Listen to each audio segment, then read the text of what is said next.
Fantastic. Good morning, everybody. It's great to be sharing with you this morning. Let me just introduce myself for those of you who perhaps don't know me. My name's Sam. I'm a student at the moment. I'm studying at Bible College, Cliff College, just up the road. In my final year of doing a degree, studying in theology. So that's a little bit about me. I also do the youth work here along with Katie, Gaz, and Lorna. And this afternoon, actually, we're going to a trampoline park in Sheffield. I don't know if you've ever done that, but I think it's quite a new thing, just a whole warehouse full of trampolines, you bounce around. I think there's some basketball nets in there as well. I'm pretty excited about that, so maybe try a few slam dunks. We'll see what happens. But yeah, so we're carrying on the Matthew series this morning. We're up to Matthew 16, and we're going to get straight into it. We're going to start at verse 21. So if you have a Bible with you, I encourage you to open that up. It's Matthew 16. We're going to start at verse 21. And in this passage this morning, what we'll see is Jesus begins to reveal something new to the disciples, something that they haven't heard yet, and we're going to unpack that a little bit. And what it is Jesus speaks for the first time about his death. It's the first time in Matthew's Gospel that Jesus begins to speak about his death and what that'll entail. And what becomes apparent is the crucifixion of Jesus. So let me begin reading from verse 21. From that time on, Jesus began to explain to his disciples that he must go to Jerusalem and suffer many things at the hands of the elders, the chief priests, and the teachers of the law, and that he must be killed, and on the third day be raised to life. And so, as I said, it's new information for the disciples. It's a new truth for them to deal with. And I think what we need to understand is actually how difficult it would have been for the disciples to hear this for the first time from Jesus. Because bear in mind that actually up until now, what have they seen Jesus do? They've seen him welcome the outcast. They've seen him heal the sick, teach the profound, meet the needs of many, and serve others in a really radical and countercultural way. Jesus has become to the disciples more than just a teacher. He's their hero. He's their spiritual leader. He's everything to them. They've left everything behind to follow him. They've abandoned their families to a certain extent to be with him and to chase after the things that he's teaching them. And so this moment arises where they're looking at him who's their hero. And bear in mind that Peter, last week if you were here, Dan taught us on the proclamation of Peter has of Jesus being the Son of God. If you were here last week, you'll have heard that. Peter proclaims the Messiah, the Son of the living God. That's what he says Jesus is. So they know Jesus to be a hero, to be their everything. And now he sits them down and turns to them and says, I'm going to go to Jerusalem, and I'm going to suffer, and I'm going to die. And you think, I just wonder what that would have been like for the disciples to hear for the first time. I don't want us to miss that. I think it's really important that we realize that for the disciples, that would have been quite a shock. That wasn't part of their plan. I don't know if it happens to you very often, but at the moment, a lot of people come up to me and say, oh, what's next, Sam? Or what's your 5-year plan, Sam?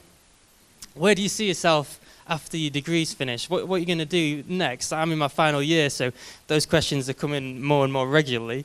And I wonder for the disciples whether prior to Jesus sitting them down and telling them this, you go up to one of the disciples, or Peter, come here, or Matthew, come here. What's next, Matthew? What's your 5-year plan? Where do you see yourself this time next year, Matthew? Maybe Matthew would reply. Perhaps he would say, well, maybe we'll head towards Jerusalem, maybe do a leaflet drop. We want to get Jesus' reputation up a little bit. We want to build the rep of Jesus, and then perhaps with that we'll have a bit of a reputation as well. And once we've gone to Jerusalem and we've taken the old city, once we've done that, maybe then we'll head north. That's where it all started, in Nazareth. Maybe we'll head there and see about Jesus getting a following there as well. And And actually in this moment, no, Jesus sits the disciples down and he says, no, what's the 5-year plan, guys? What's going to happen next? This is Jesus speaking. He says, we're going to go to Jerusalem, yes, but I'm going to suffer and I'm going to die. I think it's safe to say that the disciples would have been a little bit surprised, if not stunned, by what Jesus said. And it's funny because we have hindsight on our side in the 21st century. We look back and, we see from our point of view that when Jesus says he'll go and suffer and die, and he says, I'm going to go to Jerusalem and effectively be a sacrifice, we see from our point of view that Jesus is fulfilling a lot of things in the Old Testament. We see in the Old Testament all sorts of laws that involved sacrifice. I don't know if you knew that, but in the Old Testament you'd have to sacrifice animals, and there's a variety of different ways you would do that in order to be made right before God. That's what happens in the Old Testament. The disciples would have known this. And we have this brilliant hindsight that we see and we go, yeah, so Jesus' death was actually the ultimate sacrifice. But for the disciples, in that moment, they didn't understand that the sacrifices of the law were all meant to point them to the sacrifice of Jesus, which he now tells them is about to come. And so what does Peter do in response? From verse 22. Peter took him aside and began to rebuke him.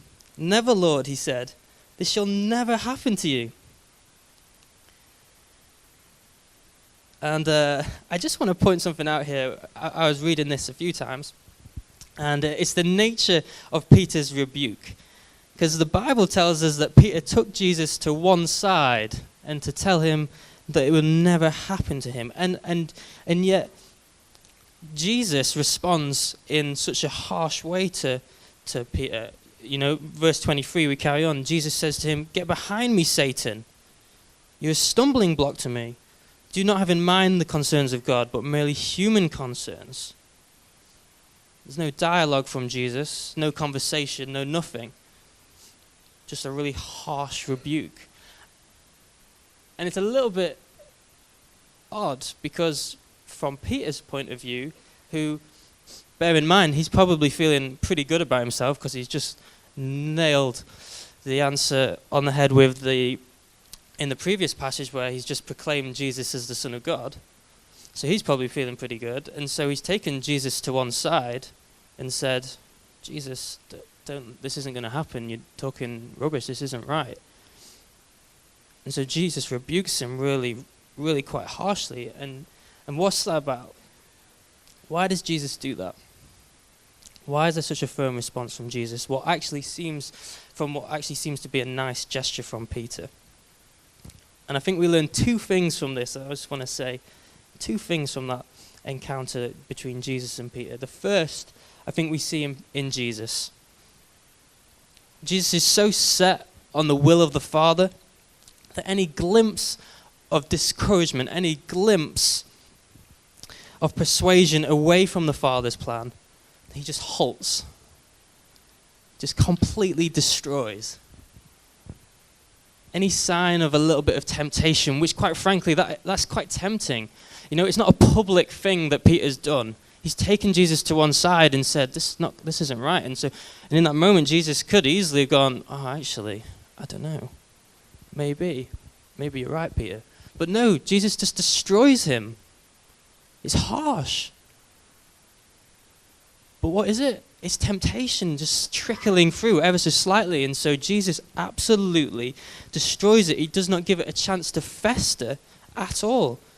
And so what I think we learn from this is actually when temptation comes, which it does for all of us, of any sort, I think what we see in Jesus here is to just rebuke it before it does have a chance to fester and to develop and to become anything more than just a passing thought. Because that's what this becomes, just a passing thought. And the second thing I think we learn from this incident is in Peter. We see in Peter in this moment that there can be huge spiritual ignorance even in a follower of Jesus. Peter he's literally just proclaimed that Jesus is the Son of God. He's literally just got the answer completely 100% right, and he's received the blessing that comes with that. It's just happened. His heart is right before God. Before God, he is fine, and yet he misses the will of the Father. And so in Peter, I think we learn that it's possible to be right before God and yet still miss the things of God. And why do I say that? I think I just say that for a simple heads up this morning. Like, although our hearts can be right before God, there still remains this absolute need and a must for us to tune into his will. And how do we do that? Well, I think we do that through prayer, worship, devotion, just everything to the reading the Bible, just the things that we do at church, getting plugged into home groups, coming on Sunday mornings, attending encounter, stuff like that. Tuning into God's will. Because in Peter we see a man who's right before God and yet misses the big picture with Jesus. The passage moves on and we come to what is some profound teaching of Jesus. From verse 24 we read, "Then Jesus said to his disciples, 'Whoever wants to be my disciple must deny themselves and take up their cross and follow me. For whoever wants to save their life will lose it, but whoever loses their life for me will find it. What good will it be for someone to gain the whole world yet forfeit their soul? Or what can anyone give in exchange for their soul?'" Jesus challenges their preconceptions of what it means to follow him.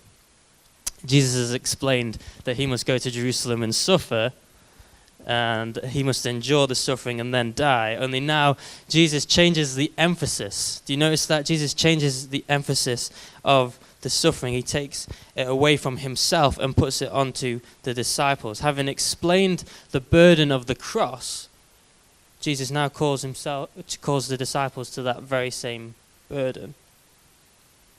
So what does it mean to take up your cross? And I just want to clarify this morning, actually, because as I was preparing for this morning, it dawned on me that actually people have interpreted the cross in a few different ways. And often, sometimes, I don't know if you've come across this or maybe you do this yourself, the cross, Jesus, take up your cross, can be interpreted as some kind of burden you must carry in your life, that you got to bear a burden of maybe a strained relationship, a thankless job, a physical illness, and perhaps, sometimes with self-pity we say things like, "That's my cross I have to carry." Like, my leg has been hurting for 5 years, that's my cross I have to carry. And I just don't think that's such an interpretation that Jesus means here when he says, "Take up your cross and follow me." Yes, I think life's difficult and people suffer, and we've touched on that as a bit of it as a church, and we can touch on it more, I'm sure, in one-to-one conversations. I'm sure Carl would be up for that, I'd be up for that. But in this moment, what does take up your cross mean to somebody in the first century? What does it mean to the disciples as Jesus tells them to take up their cross? What does the cross mean? I think it meant one thing. It meant death by the most painful and humiliating means human beings could develop. 2,000 years later, in the 21st century, we see the cross as atonement and forgiveness and grace and love, and it is all of those things, and it's fantastic. But in Jesus' day, what did the cross represent? It represented death. And bearing your cross, that meant carrying your own execution device while facing ridicule along the way. We see the harsh reality of what it means to follow Jesus. The fact you'll face opposition, and actually that opposition will be everything from peaceful disagreement to hate-fueled persecution and death. And the reality is that we see that spectrum being played out in the Bible, and we see that spectrum being played out around the world today. It's pretty heavy to think about, but it's a reality that we face as Christians. What does it mean to follow Jesus? To deny your self-interest, to put God first, but to be prepared to face tremendous opposition. And we see that around the world.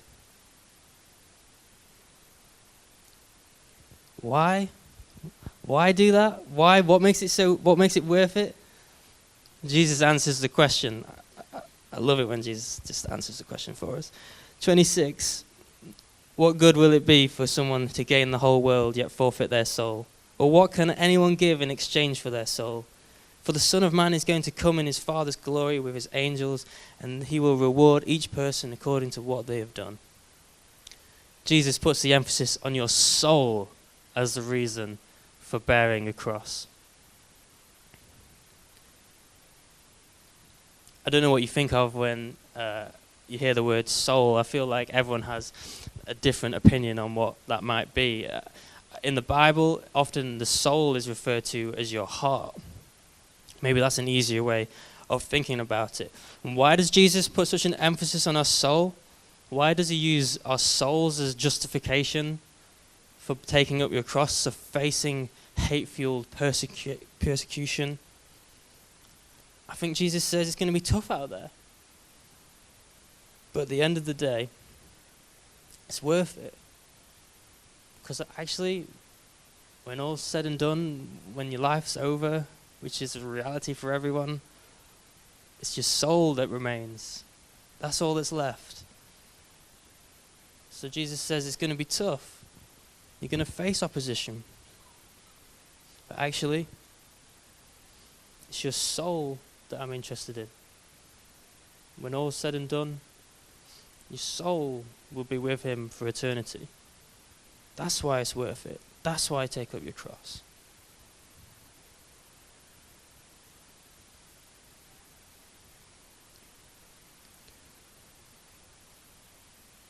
Why take up your cross? Why be made fun of at work? Why let your mates take a dig at you? Why be increasingly marginalized by society? Or for other people around the world, why face torture? Or why face the death penalty? And Jesus says, because at the end of the day, it's your soul that will be left in eternity with Jesus. So I just want to conclude this morning with two things. And the first is real quick. I love what one commentator says about this passage we've looked at this morning. He's talking about the disciples. He said, they thought so much of the Messiah's crown that they lost sight of his cross.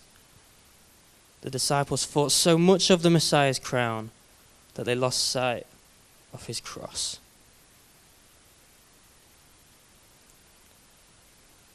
And finally, before we take communion, and Carl's going to come and lead us in that, I love the timing of these verses. I really do. And let me explain what I mean by that. It's as soon as Peter proclaims Jesus as the Messiah, as soon as Peter claims Jesus as the Son of God, Jesus turns to his disciples and makes it very clear what kind of Messiah Peter is proclaiming.